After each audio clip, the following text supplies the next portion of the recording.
Nossa amiga Camila Moraes está lá no Rio de Janeiro, onde acompanha o Seminário de Comunicação da Arquidiocese Carioca, mas, claro, fala com a gente sobre as consequências dessa mega operação, até porque a Arquidiocese do Rio emitiu uma nota ontem assinada pelo cardeal Orani Tempesta, então a Camila vai aparecer aqui no telão para a gente. Camila, boa tarde para você. Você foi hoje para o Rio de Janeiro, nesse dia seguinte, essa mega operação.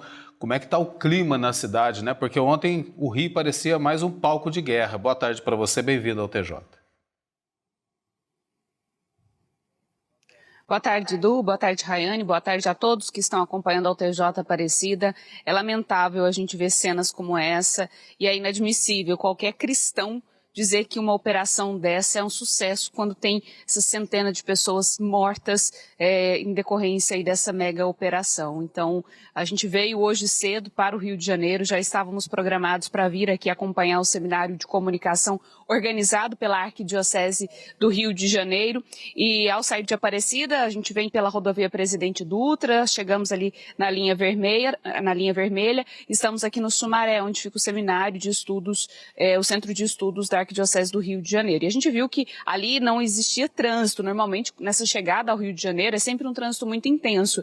Mas as avenidas hoje estavam bem vazias, mas a gente sabe que essas avenidas estavam vazias pelo medo dos cariocas de hoje saírem às ruas, muitos com medo de trabalhar, com medo de estudar, enfim, é realmente uma situação preocupante aqui na capital carioca. Como você disse, o cardeal Orani Tempesta emitiu uma nota falando dessa solidariedade com as pessoas, né, próximas, aquelas que perderam a vida, que foram então assassinadas nessa mega operação no dia de ontem. O cardeal ressaltou que a violência e o medo têm ferido e tirado a paz do Rio de Janeiro, reafirmou que a vida e a dignidade humana são valores absolutos e o cardeal ainda reforçou que todos somos chamados a ser construtores da paz, superar o ódio, a vingança e a indiferença. Não dá para ser cristão e ser indiferente a toda essa situação, esse palco de guerra que foi o Rio de Janeiro na tarde de ontem. Bom, para a gente falar sobre esse posicionamento da Igreja, trazendo sempre esse olhar da Igreja Católica, nós estamos aqui com o padre Alain Galvão, que é o assessor de comunicação da Arquidiocese do Rio de Janeiro, acompanha o cardeal Orani Tempesta. Boa tarde, muito obrigada, padre Alain, por nos acolher aqui e dar essa entrevista para nós da TV Aparecida. Queria que o senhor ressaltasse, então, esse posicionamento da Igreja, que sempre muito preocupada, próxima e acompanha essa situação de violência no Rio de Janeiro. Boa tarde. Boa tarde a todos que acompanham a TV Aparecida. Nós ontem, com muita dor e muita tristeza, vimos os trágicos acontecimentos que rodearam a cidade do Rio de Janeiro. Vivemos que o coração ele não pode ficar indiferente, como o próprio cardeal nos disse, mas isso também não pode roubar a nossa esperança. Devemos ser construtores de paz, devemos ser construtores de esperança. Então, cada gesto, cada palavra deve incendiar o coração do próximo com amor, com caridade. E vemos que o Orani ele conhece muito bem a realidade do Rio de Janeiro. Ele é um pastor presente, próximo, sobretudo, na Trezena de São Sebastião, onde durante 13 dias ele percorre a cidade do Rio de Janeiro como um todo e todos os dias ele está em algum canto da cidade para que possa se aproximar do povo, para que possa se aproximar das pessoas.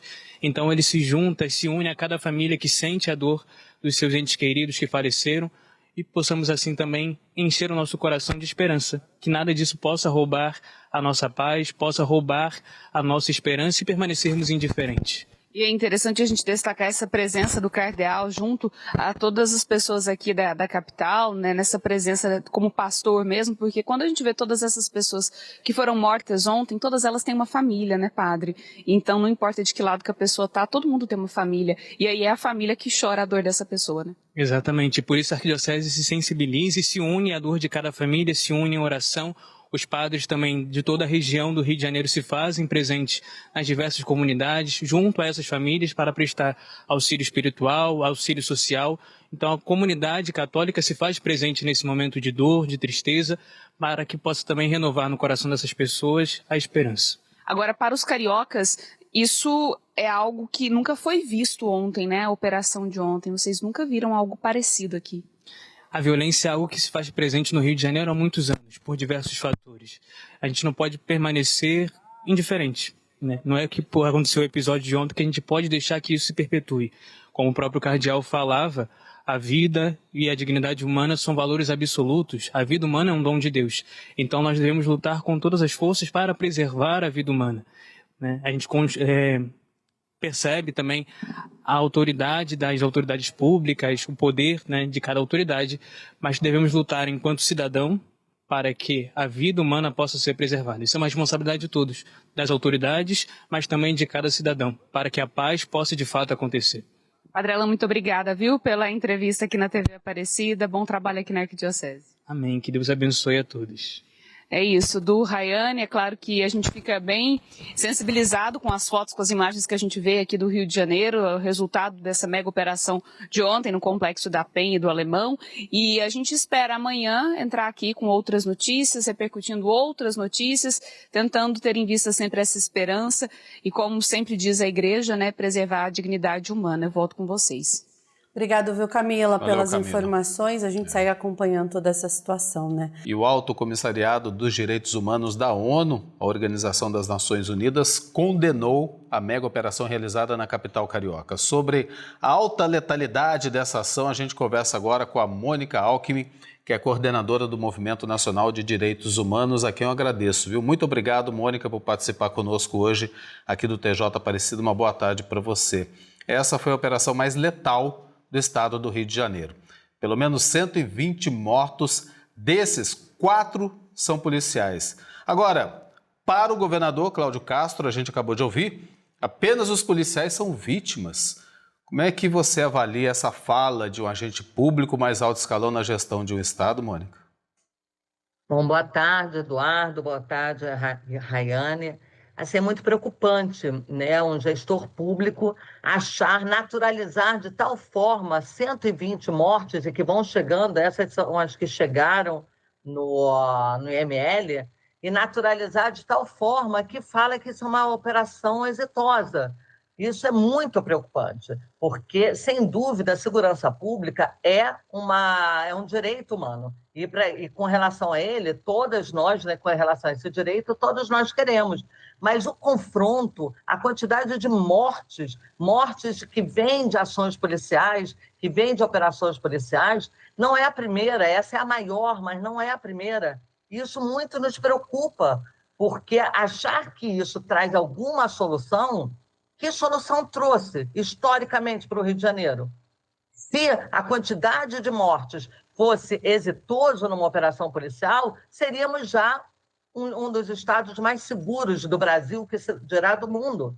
Então, isso, não sei que tipo de avaliação o governador faz para chegar a essa informação de que foi exitosa, ou a essa afirmação de que foi exitosa. 121 mortos, 118 armas, 113 presos. Se você colocar a quantidade de presos com a quantidade de mortos, foi uma operação que teve muito mais mortos do que presos, até porque os corpos ainda estão chegando. Então, é muito preocupante quando o nosso gestor público, que é responsável pela nossa segurança, coloca como o confronto como uma ação exitosa, naturaliza essa quantidade de mortes e tem a coragem de falar que é uma operação exitosa. Isso nos preocupa muito por ser ele um gestor público que governa para todas as pessoas, E quando ele se refere que tiveram apenas 4 vítimas, que são os 4 policiais, para os direitos humanos, os 4 policiais fazem parte das vítimas, até porque não houve ainda uma avaliação, não houve sequer uma identificação desses mortos. Como ele pode afirmar que todos são bandidos? E num Estado que não tem pena de morte, a passar por esse princípio, a iniciarmos por esse princípio, como ele pode afirmar que 120 pessoas mereciam morrer sem um justo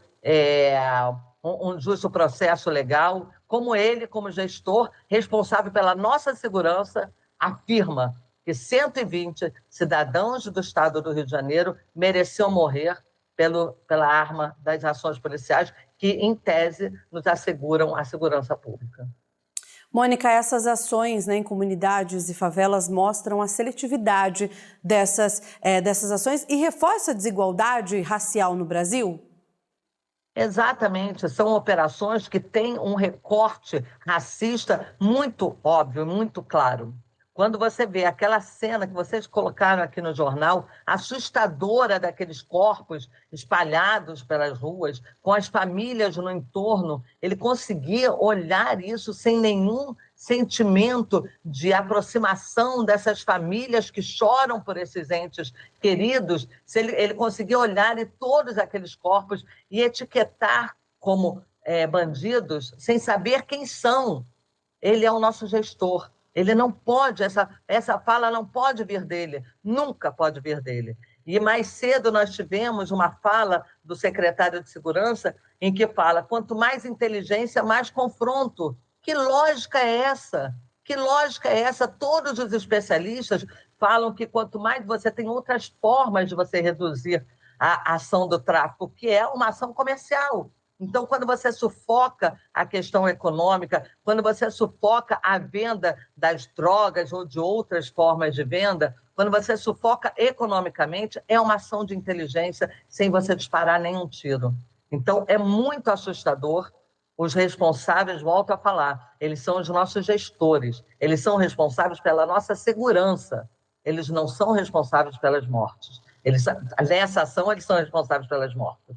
Mas eles não deveriam ser. Não foi para isso que nós colocamos esse governador lá, para ele matar pessoas e falar que matou dentro de uma ação legal. Não é uma ação legal. O Brasil não tem pena de morte, o Brasil não pode aceitar esse tipo de ação e esperar que a normalidade seja feita através do transporte público. O transporte público é uma das formas de você circular pela cidade.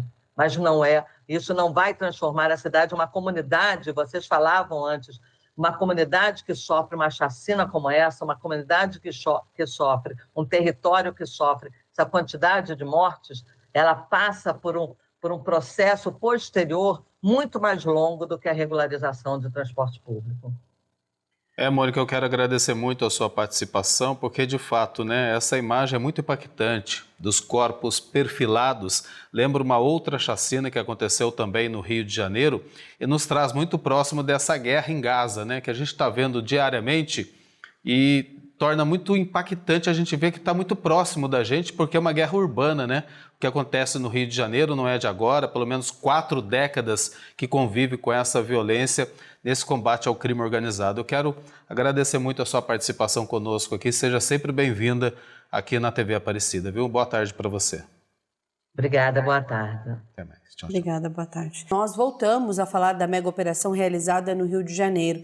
Quem nos ajuda nesse debate agora é Benedito Mariano, ele é sociólogo, mestre em ciências sociais e coordenador do Núcleo de Segurança Pública do Instituto para a Reforma das Relações entre Estado e Empresa, que é uma organização independente que se dedica justamente a promover o debate democrático e essa interação entre os setores públicos e privados no Brasil. Boa tarde, Benedito. Seja bem-vindo aqui ao TJ Aparecida. Boa tarde, eu agradeço o convite. E eu já aproveito para perguntar para o senhor, o grande número de mortes em pouco tempo evidencia falhas estruturais nas forças de segurança. Esse confronto direto é a saída para combater a violência do crime organizado? Evidentemente que não. Essa operação no Rio de Janeiro é desastrosa, irresponsável e inaceitável. Segundo a Defensoria Pública do Rio de Janeiro, foram 138 mortes, 134 de civis e 4 policiais civis e militares. São números absurdos e inaceitáveis. É a maior tragédia da história da segurança pública no país. Ultrapassou a tragédia do Carandiru, aqui em São Paulo, que vitimou 111 detentos.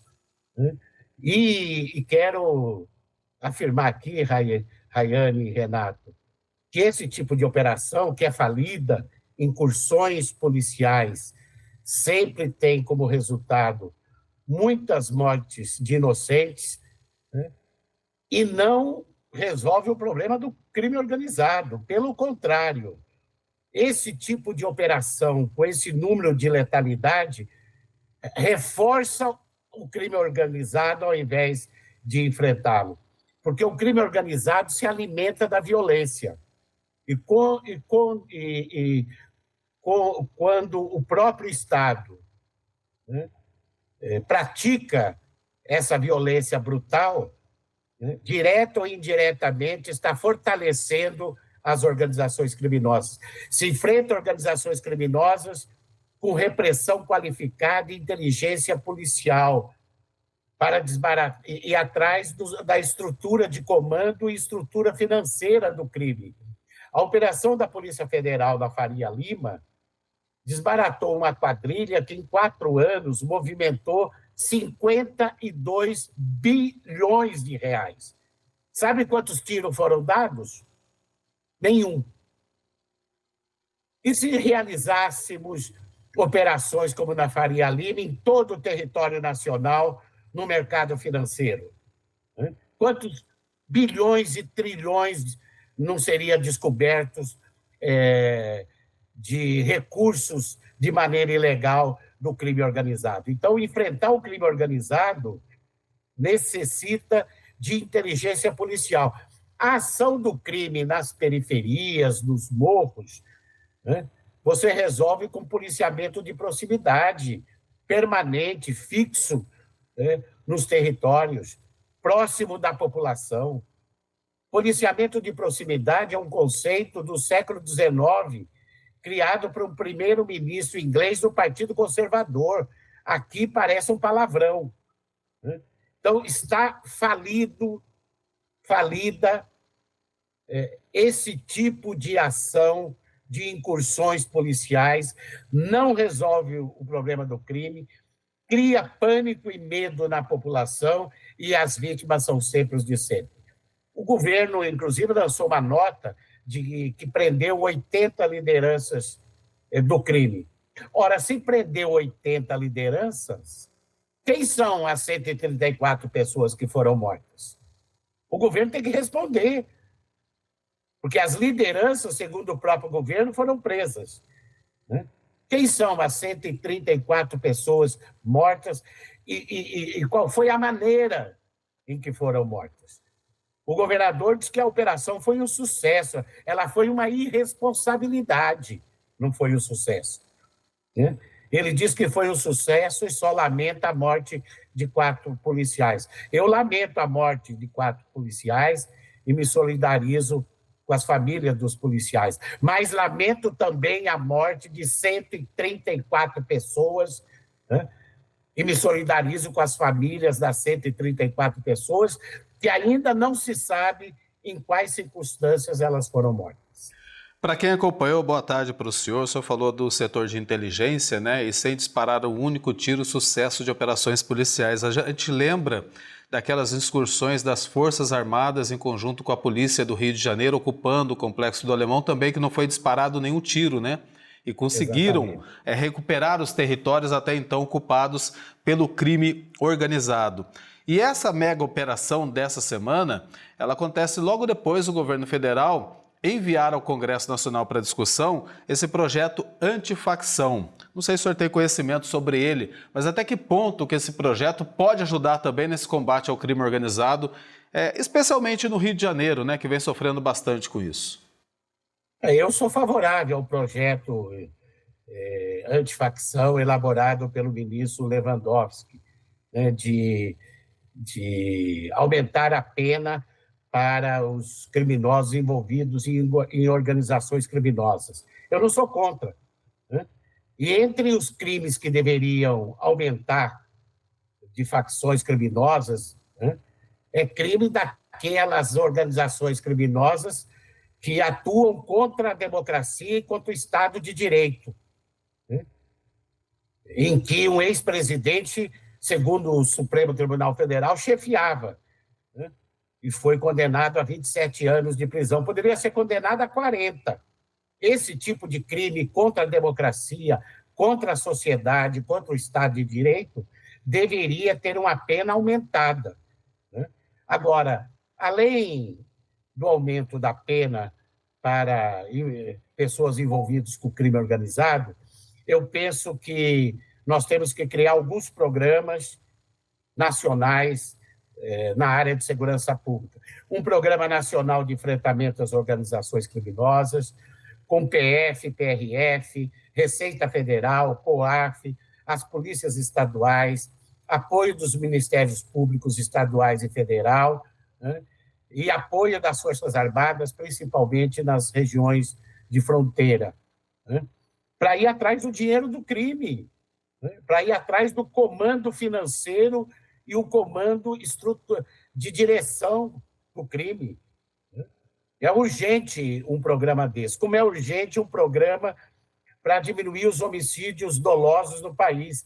Em 10 anos, Renato e Rayane, nós tivemos 650 mil mortes violentas no país, aí incluindo os feminicídios, e mais de 60 mil pessoas mortas em decorrência de intervenção policial, das quais 85% eram jovens pobres negros das periferias. Esses números são inaceitáveis. Temos que ter um programa nacional para diminuir os homicídios, as mortes violentas, um programa nacional de prevenção à violência e o crime, e um programa de policiamento de proximidade, um novo tipo de policiamento nas regiões periféricas, né? Que dialoguem com a comunidade, né? O Brasil não suporta mais conviver com essa violência, né, que a gente vê, e não é só Rio de Janeiro, Sim. né? Outros centros urbanos, praticamente o país todo sofre com essa epidemia de violência. Eu quero agradecer muito a participação do senhor conosco aqui no TJ Aparecida e que esse debate aconteça sim, mas que dê resultados também, né? Porque não adianta também a gente ficar...